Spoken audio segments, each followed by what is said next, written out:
अरे देख देख पटना सहरिया हो जिया जर जाए हमार। देख देख पटना सहरिया हो जिया जर जाए हमार। पूरा फैलल बा एहर कोहरिया हो जिया जर जाए हमार। जाम लागल बा एहर ओहरिया हो जिया जर जाए हमार। देख देख पटना सहरिया हो जिया जर जाए हमार। देख देख पटना सहरिया हो जिया जर जाए हमार। पूरा फैलल बा एहर कोहरिया हो जिया जर जाए हमार। जाम लागल बा एहर ओहरिया हो जिया जर जाए हमार।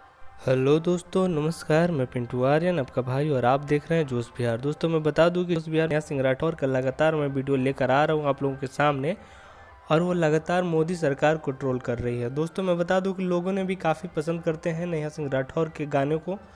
तो अगर आप भी चाहते हैं कि नेहा सिंह राठौर के अच्छे अच्छे गाने आप लोगों को मिले, तो प्लीज़ नेहा सिंह सबको सपोर्ट करने के लिए इस चैनल को सब्सक्राइब ज़रूर कीजिएगा, क्योंकि आप सब्सक्राइब करेंगे तो नेहा सिंह राठौर का जो मन का जो बल है वो बढ़ेगा और सारा वीडियो देखने के लिए उत्साहित होंगे। दोस्तों चलिए सुनते हैं और बातें करते हैं नेहा सिंह राठौर के बारे में। नेहा सिंह राठौर ने फिर से गरीब मजदूर और युवाओं के लिए आवाज़ उठा दी है सरकार तक कि गरीबों को जो भी है गरीबों को व्यापार की सुविधा दी जाए, किसानों को अच्छे दाम पे उनका फसल को बिक्री करवाया जाए, और फसल को उजागर करने के लिए अच्छे अच्छे खाद और तरल पदार्थों की ज़रूरत है जो वो उपलब्ध करवाएं सरकार।